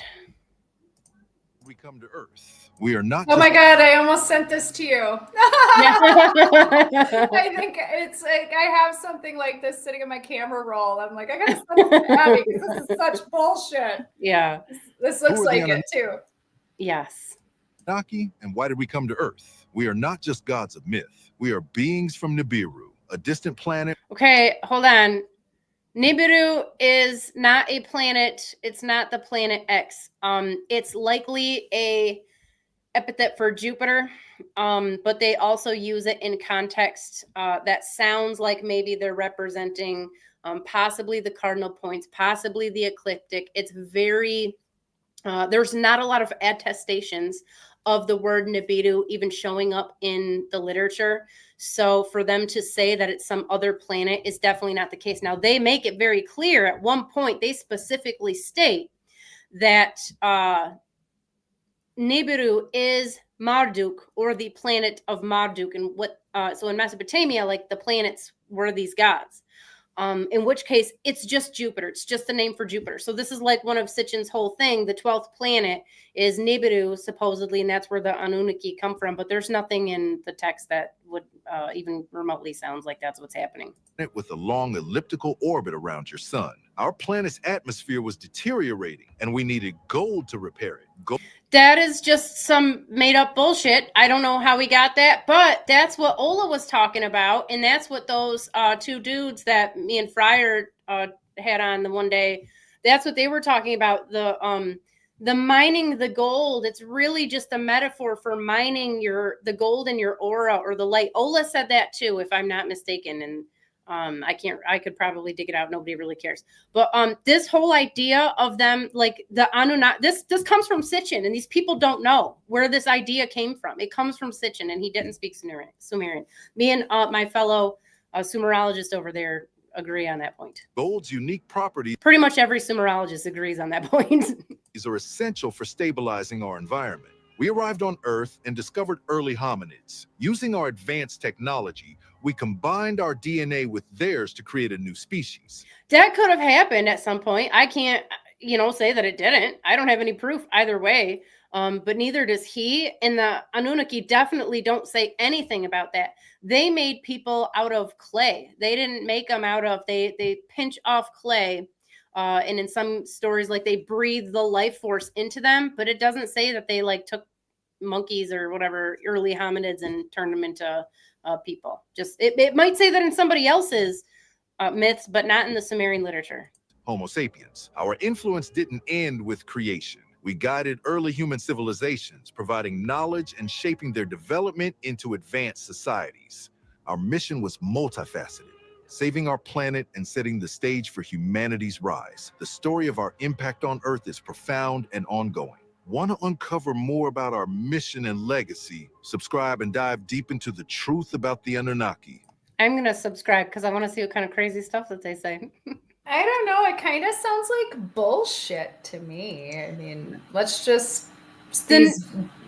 I don't know. Names of the Sumerian names are very clearly, they are nature personified. It has nothing to do with aliens. Now, I'm not saying that there weren't aliens at some point that didn't come here and mess with human DNA. I don't know. Could have been. But I'm just saying that it doesn't say that in the Sumerian literature. That's all I know for sure.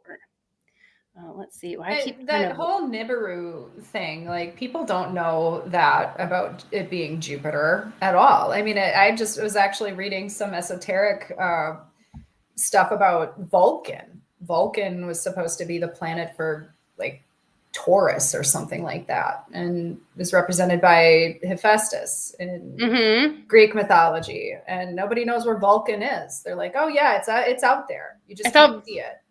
Well, what are they talking about with Vulcan? Do you know that? Isn't there I thought one of the planets has a moon Vulcan, but I don't know.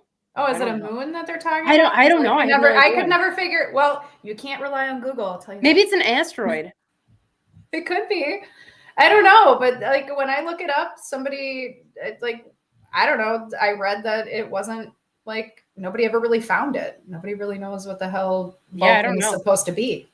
I don't know either. There is another planet. There's definitely another planet out there. We can see it through the other planets, like the planets we know about being perturbed, their gravity being perturbed. So mathematically, they know it's there. They just don't know where. But it's probably not. So Sitchin claimed that every 3,600 years, Nibiru would swing back by Earth, and they would like go. The Anunnaki would go back and forth. But like, hey, 3,600 years has come and gone like a lot of times. And, this doesn't happen. The last time was like within the historical record. Nobody has any record of these things. So, I remember, so back when like 2012 was coming along, I was like really excited about it. Like I wanted to see what kind of chaos was going to unfold, And I was like, all the Planet X people, like Planet X is coming, Nibiru's on its way. You can see it if you look, over in this direction, like, okay. And it was nowhere to be found. So, but it was still fun. That's good, fun stuff. The word Kundalini is generally referred to that dimension of energy which is yet to realize its potential. There is a huge Kundalini is Shakti. It is the personified goddess energy that lives inside of you. Sadhguru, everybody's favorite guru apparently now in the West, he's clearly stated that he has never read a scripture. He's never read any type of holy text or commentary. All of this wonderful wisdom he has comes just off the top of his head. So he's also not a real guru. His name is Jagi Vasudev, and he gets mad if you don't call him Sadhguru. He gets very pissed off about that. So just throwing that out So there. he's the Joel Osteen of gurus, isn't he? Isn't that what we talked about? He's like the Joel Osteen. He is. I think that's an insult to Joel Osteen. Yeah. They should get together sometime and have some. They probably have. Who knows? volume of energy within you which is yet to find its potential. It's just there, waiting. Because what you call as a human being is still in the making. You are not yet a human being. You are a human becoming, isn't it? Okay. You're in the process. You're not an absolute. Everything's in a process, nothing's an absolute. So that's not as deep as you think it is. Entity of being human. You're in the process. And there is constant scope for making yourself into a better and better human being, isn't it? So, for this process to happen, the process of evolution allowed a huge volume of energy, untapped, that if you become conscious, you could use this to make something fantastic out of it. He just completely minimized Kundalini in like 10 seconds. He just said it was basically a leftover evolutionary remnant, which I've never heard before, and I'm really not surprised that he is thinking this, but Kundalini is like the supreme goddess energy, and like all of creation is kind of in there. It's not just like this, oh, you just got some extra energy laying around because you're just becoming. That was really, really depressing. Yeah, I can see how people would get I don't know, like manipulated. Like they're there to be healed, and then they hear that and they're like, I am just becoming. I am a human. Yeah. Like they could. Okay. All right. No, go ahead. What were we gonna say? Oh, I was just gonna say, it's just he didn't make any sense. Like he mentions Kundalini and then just talks about it as if it's just this regular old energy that. Yeah. Like that's actually a very Western viewpoint, where it's not spiritual. It's just this energy. It's just a healing energy. But as you know, Niki, having taken my chakra course, it's definitely not. So it's a bummer. Yeah, that was. He has so much influence. It's just, it really sucks. But whatever, what are you gonna do? Of people assume mythic tales are the product of ancient, outdated piety and faith-driven zeal. Understandable. But these same naysayers will put serious contemplation into a new hypothesis that's been gaining serious traction for some time now: simulation theory. A hypothesis that our reality is not the reality, and we live within a program designed by some otherworldly, possibly inconceivable beings. And they have good reason to think this way. Universal constants like gravitation and light speed indicate that the universe is fine-tuned. They're actually not constants. People talk about those things like gravity and the speed of light like it's a constant. It's not. It does fluctuate, which kind of, if that's the basis of that theory, then it would debunk it. It also, I just saw an article. So anybody familiar with Rupert Sheldrake's work would probably already know about like morphic resonance and morphic fields and how things can change over time. Niki, did you fall out of a chair? Oh no, I accidentally moved the leg on my desk. Oh, and I didn't realize it moved. I couldn't see where you got this really awesome bar here that I can rub like in between my toes, and I just totally. Sorry, I'm an ADHDer. I'm like constantly like moving. You're crushing it over there.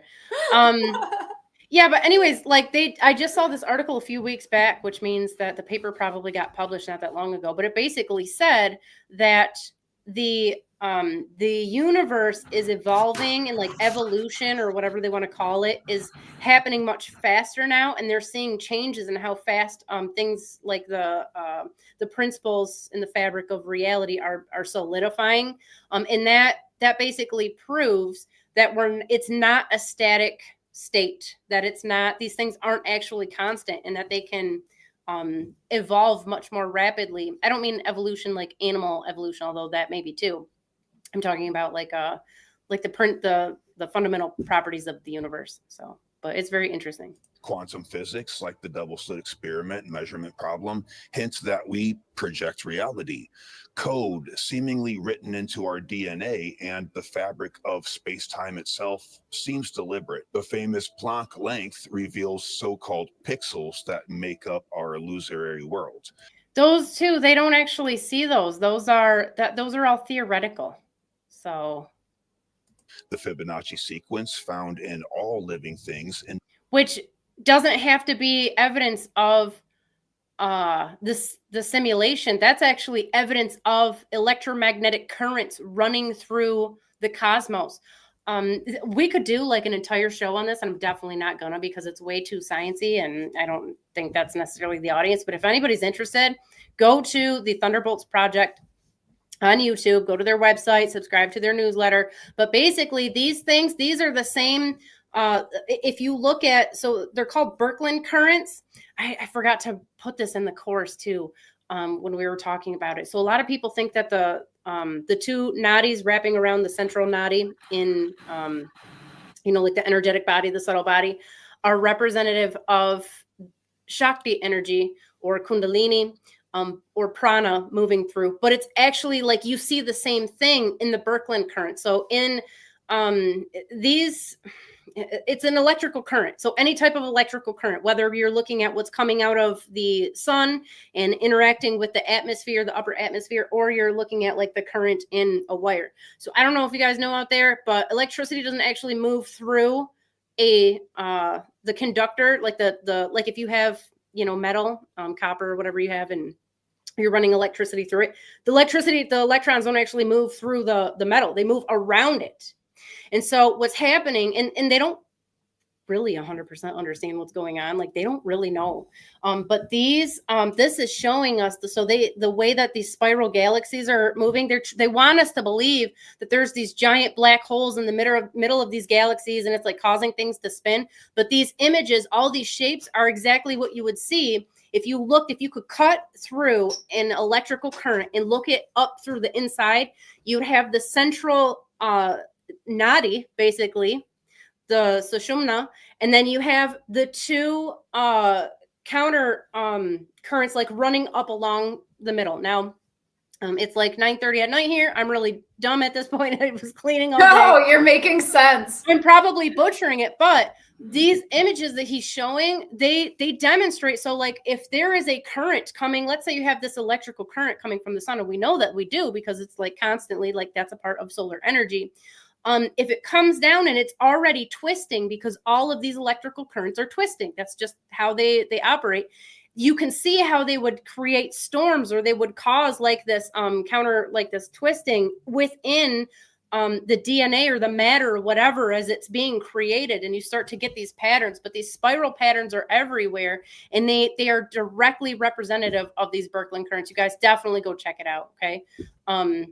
I'd recommend you some books. There's probably too many to name, and some of them are better than others. But if you're just getting started on this whole concept of like an electric universe, it's not woo, and it's not going to be woo for long. Okay. There's a lot of engineers and scientists, physicists who are well on board, and they're being suppressed. But they will convince you. Okay. Give them 10, 20 minutes of your time, and you will never look at the cosmos the same way again. Indicates a mathematical blueprint of design. The neurological structure of the brain itself has proven to be holographic in nature. Like the Brahma, each one of these examples were also once considered fundamentally irrational, and our prior axiom bears repeating. The names have changed, but the story stays the same. Different cultures describe things different ways. We live in a scientific culture, a bit of pattern recognition, and we see that the scientific notions put forward as evidence for simulation theory also describe attributes of the Brahma. The majority.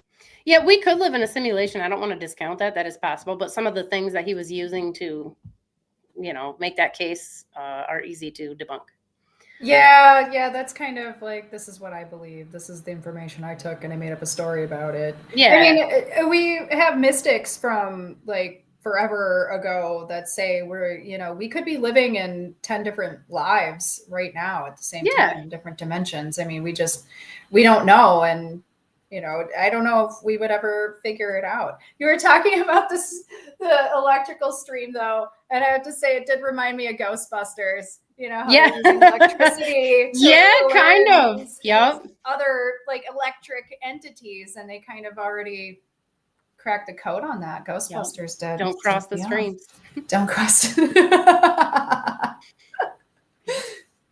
Like when you found out that not everybody interprets like original sin and the woman is to blame for everything, and like this interpretation, when you found out there were other ways to understand it, it started to make you go, what the heck? That was a moment of like, I don't know if rage, because I don't think I was feeling rage. No, I really was. But yeah, this whole like, wait a minute. What do you mean women weren't created second? And women weren't created to fulfill men, as I have been told and heard and tried to assimilate, like, wait, that's not what the Hebrew is saying? I have been, and then that just kind of opens up how many times have I heard men well-meaning saying that? I have no idea what text they're referring to. I don't speak Hebrew, but it would be cool to find out more. I'll definitely have to look into that. That Myth Vision podcast is phenomenal. I never got into that whole like men versus women thing. I just never saw us as different, I guess. Like, I mean, when I was a kid, like obviously boys versus girls, you have that like, I grew up with boys.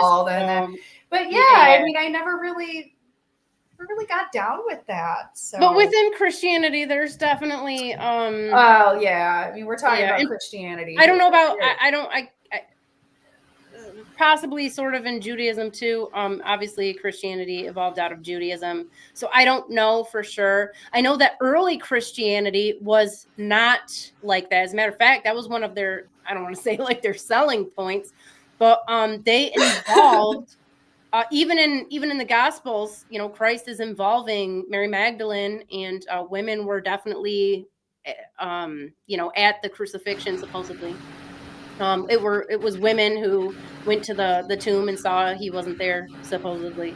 But like the early church, the early Christian church, I mean, they were very progressive, so to speak. It wasn't until the Romans took over in the church, and then we started to really clamp down the control, onto the population. And you'll do that any way you can. And if that means telling women that you're all sinners because the Bible, it's probably because we're intuitive and we know what the fuck you're doing. I remember it. Like, there's definitely suppression of the divine feminine for sure. And some of that did happen too, even in the Jewish literature, because in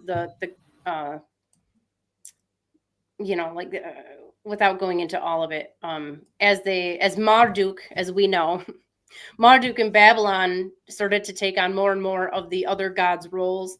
The Hebrew God started to do the same thing. He started to become both mother and father, not in an androgynous way, but just in the roles that he's playing. Now he's the nurturer. Now he's, holding Israel to his breast or whatever he's doing. So there was definitely a suppression there.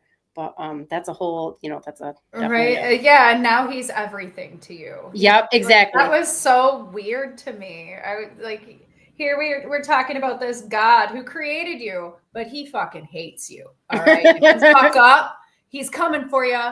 Like that just creeped me out as a kid. I'm like, well, why would you make me if you hate me? Like, why would you it's not hate, it's love. It's just tough love, because you need to be reformed. And Yeah. need to be like, what is that? That doesn't make sense. I was like 10 arguing with a theologian, and he's trying to convince me that a God who loves you so perfectly is also going to condemn you, an idiot, you know, because we're basically super dumb compared to a supreme being, like to eternal damnation because you know, do these couple silly things.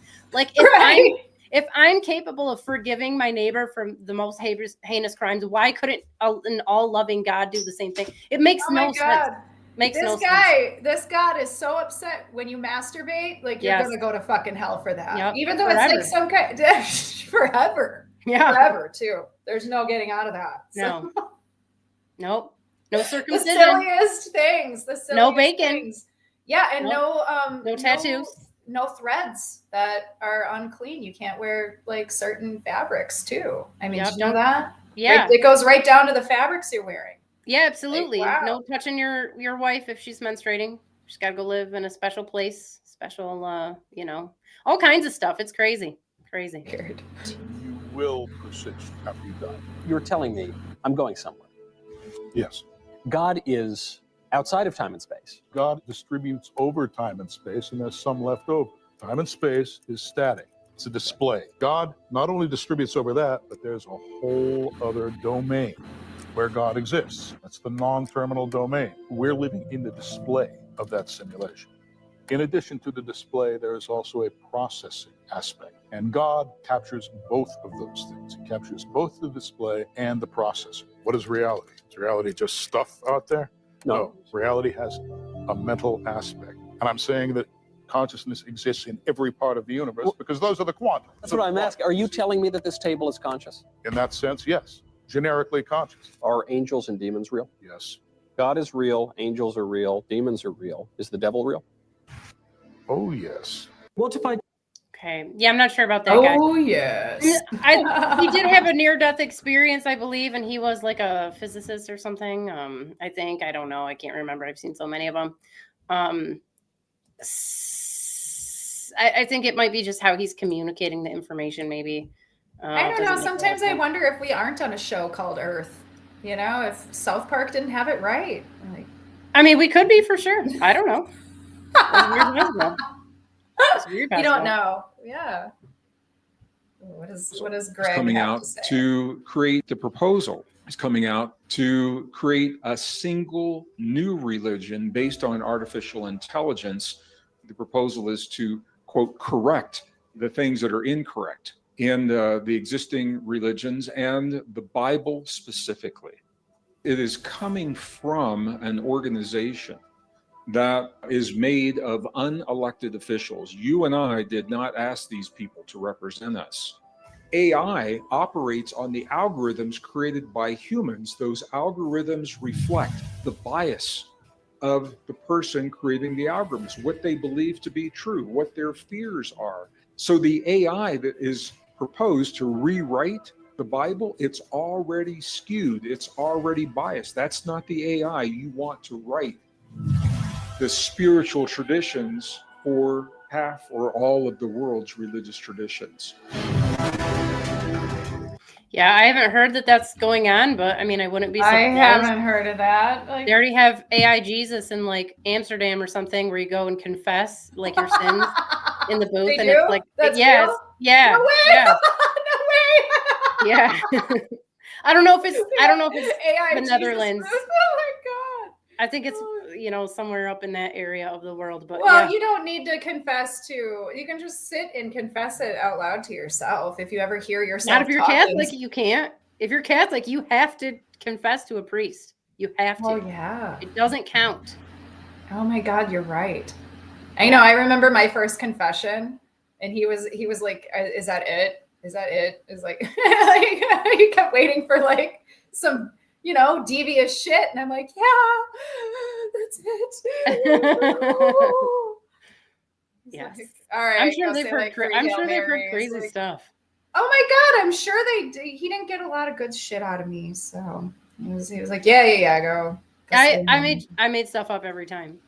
I should have. I didn't even think about it. I took it seriously, and I was like, I did too. Like I would a get in there and purge, panic. yeah. Yeah. I'd panic every Should time. have? Oh my Stressful. God, I should have, but I didn't. It's like a think about humiliation ritual. It's really bizarre. that. Yeah, I was like, I don't know. I'm not into it. I think I did it like twice, and it didn't really make me feel better. I was like journaling and then burning it. That made me feel better. I don't want evidence. Niki, it's not about you feeling better. It's about you cleansing your soul from the stain of the mortal sin. Oh God, that's right. I forgot. They Yeah. don't give a shit if I feel good or not. No, it's not about feeling good. Yeah, it's about making Oh. sure that I give that money every week too. That You 10%. definitely have to do I that. forgot about that. Yeah. Yeah, 10%. It's written right in. It's right in the Bible. Apparently, It's written in the Bible. Yeah. It's in there. Every 35 pounds that a man loses, he gains 1 inch in his. What's up, homie? I'm Tony. We've been making sizes for more than 14 years. Any size can be customized with 3 years warranty. CE and US certification. Turnover time is 20 days. Click the link in our bio for free quotes. I had to. I couldn't not put it in.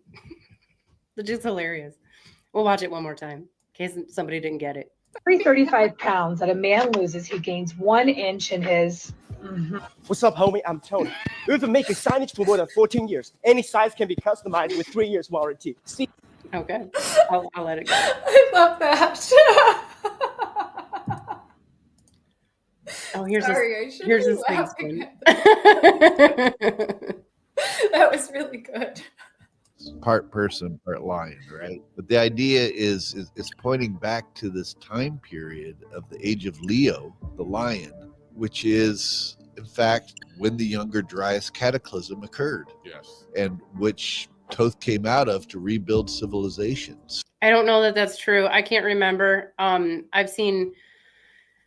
So on Stellarium in particular, the farther back you go, like when you get to about 12,000 BC, which is around Younger Dryas, your ecliptic starts to get real wonky. It starts to show it in like weird parts of the sky. And that's because we calculate these things based on, math. And if your equation is off over time, the equation starts to break down a little bit. So it's a little bit harder. I can't remember though, last I checked, 5,000, let's see.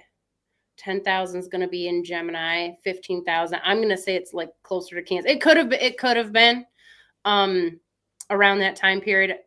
But even if it wasn't, they may have built it before the Younger Dryas. So all that water erosion in there, all that the limestone that was ripped off the pyramids. They say that people took that limestone off the pyramids and like used it to build houses. What the? I don't know. No, come I on. mean, if we're talking about giant mile-long like obelisks and towers, and I mean, how do we know there wasn't some kind of like nuclear explosion that just could have covered been all of that and blew it all away? I mean, we don't know what kind of. Well, if there was a wave of water that rushed over the northwest part of the continent, like if fragments of this comet are hitting like the Mediterranean, you would get massive floodwaters. I don't see why they couldn't come and like rip stuff up. But either way, like the Sphinx is definitely at least 10,000 years old. But I mean, who knows? It could be way older than that. We don't know. Do you think Thoth, everybody talks about Thoth like being this real figure? I mean, do you think it's kind of just another entity that men have like channeled and written everything down in, just like the Bible? Like, oh, we're just coming up with stuff and writing it down because I'm channeling it from God, kind of. Yeah, probably. Yeah, most likely. I don't think he was a real guy. I just don't.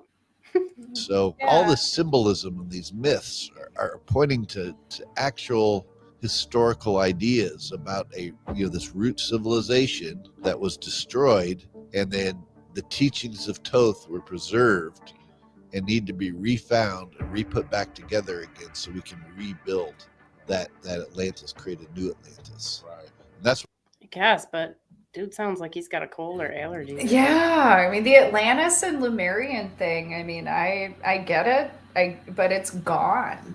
And I don't even think we have solid evidence other than a few historical books talk about it, not even at length, not even like in detail, as far as I know. I mean, maybe I'm wrong, but I don't know. Well, then, the Sometimes Romans. Oh, go ahead. What were you gonna say? Well, I was just saying, like, sometimes I wonder if learning about Atlantis and Lemuria and, you know, cultures and all of that, it isn't just made up. I mean, we don't. I The mean, I don't, Romans- and like, what good does it do for somebody right now? Like, how does that help me spiritually and historically? Like, I need an image. Don't give me a video. I'm trying to find you a picture, and Google does not want to cooperate. There is a Roman map that shows Atlantis in Northwest Africa, very close to where the Riccat structure is currently at. They specifically said no, it's in Africa. There's a lot when they talk about. I researched it. Yeah, when they discuss the translations, again, this goes back to we're all working with somebody else's translation. Unless we speak ancient Greece or Greek or Egyptian or Sumerian or whatever language, we are at the mercy of the translators who came before us. And if they screwed up, we're all working with faulty information. And there is, if I'm not mistaken, and again, I'm not an expert, I don't speak any form of Greek.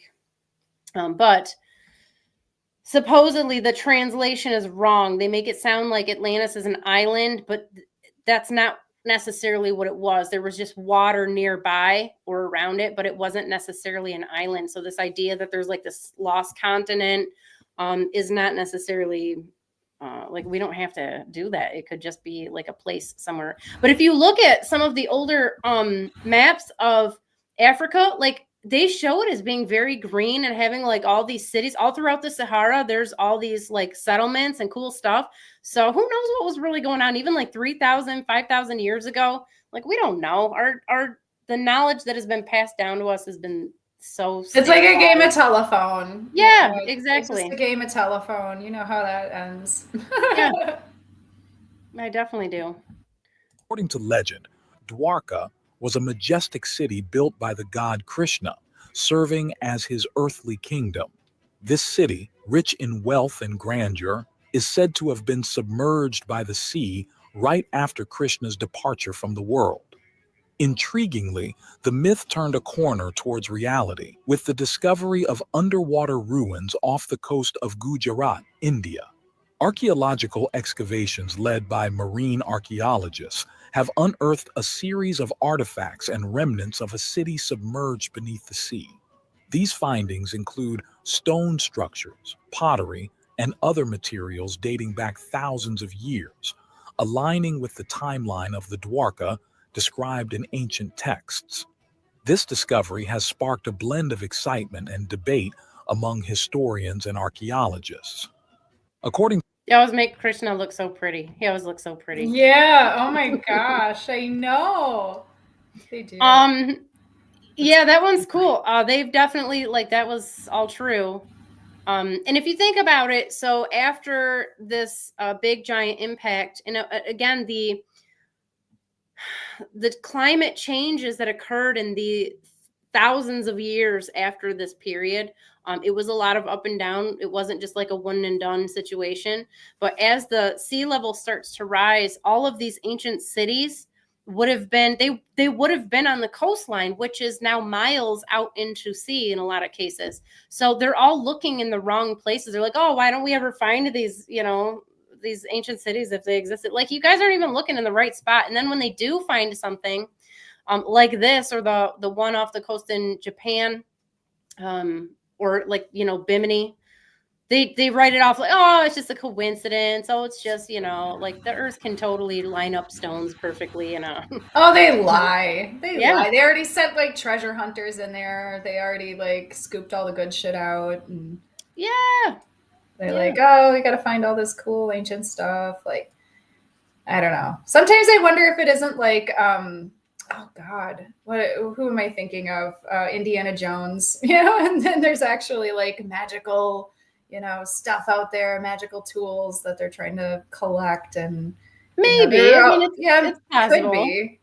I don't know. I mean, I think they just don't want to, they don't want to mess with the narrative. Whatever, people have already sunk a lot of money into history being the way it is. especially universities, they're the ones who get the funding to go and do this stuff. If they have to rewrite all of their history books and like, you know, how many people with all this prestige are basically going to be discredited. They don't get That's their a big royalties. They don't get paid anymore. I mean, they're getting Yeah. paid by the word in these books, and then they're getting royalties for it for the rest of their lives. So if they're not, selling them, then right, not getting the correct information. And from the religious standpoint, obviously, a lot of these cultures, I don't think it's as bad now, but even like in the 90s and stuff, I remember being confronted with the idea of like, you mean the world goes past the time of the Bible? Like what? That was like really hard for us to wrap our brains around in Catholic school. Yeah, like, oh my God, that's blasphemous. And it was blasphemous to even like talk about evolution or anything. I mean, they've definitely come a long way. Now the Pope says that there's probably aliens. We talked about that too. Like, okay, so if Jesus has to save your soul, what if there's aliens? Are those people just screwed because Jesus didn't go to those planets, you know? And I think the answer that I was usually giving was something like, well, there's probably, you know, Jesus probably shows up on their planet too as needed. That was something. Oh my God, my deacon told me I don't pray enough, and I need to go home and read my Bible because I don't believe enough. Whatever the hell his explanation. You're asking too many questions. Yeah, I was told that that's the devil getting inside your brain and making you ask these questions because if you had enough grace or you just like, prayed enough or whatever it was, you wouldn't even have these questions. You would just totally believe everything without asking. That's the biggest gaslighting shit I've ever had to experience. That is cult behavior. That is what a cult leader does. I know. I fell for it a little bit. I'm glad I. Oh, me too. Yeah, you do. When you have to. Well, you don't have a choice. Yeah. And you're like trying to discover yourself. I think it's really hard to figure out who you are without all the conditioning. And then when you try to turn to like a religion or a spiritual practice, I mean, it can easily go south real quick. Like, hey, we'll tell you exactly what you are. Yeah, you got to watch what out. You're made of. You really do. I mean, you have to be independent, think for yourself. And yes, I don't know. I have those alarms. I have that stuff. Not everybody does. I mean, I feel bad for people who get sucked into ideologies that are just dragging them through the mud. Yeah. I don't know. It's just, I think it's cool that we can actually look at it though and talk about it without getting like strung up and burned. That is good. Definitely, we're making progress. It's happening. And women too on top of it. Yeah. We can wear skirts with pockets now. You can wear pants now, Niki. Did you know? That's right. Favorite pants on today, actually. Yeah. I always wear my favorite pants for the show. They're so comfy. Good. Yeah. I'm weird like that. I have favorite Lucky pants. I have Lucky clothes. I think that's normal. I think we're all. Oh yeah. We don't have that. Yeah. Well, yeah. So we should probably wrap it up. Thanks for joining us, you guys. Happy Babylonian New Year again. Happy new moon. Happy eclipse. Happy all of these wonderful Pisces conjunction things that you're getting. They're not in Aries. Okay. I don't know what they're telling you, but it's not. Check out our websites. Well, Niki's website's coming. Hi to the moon and back. Hello, I'm watching PJ Masks with the kids, and at the same time, I want to listen to you. Yeah. Awesome. Thanks for for multitasking for sure. Yeah, definitely. Yes. As soon as Niki gets a website, we'll have it in the video description. Mine is SumerianAstrology.com if you're going to tell from the name under my face. Also, Niki is RebelutionAstrology@gmail.com. I'm assuming your URL is going to be something similar. But we will be back next week. And I think we're going to have, Niki, some interesting news to share, right? Yeah, we will have some interesting news to share. Very interesting news. Sweating. It's I know, almost there. Yeah. Almost. Yeah, it's very exciting. Okay. Very exciting. It's very, very exciting.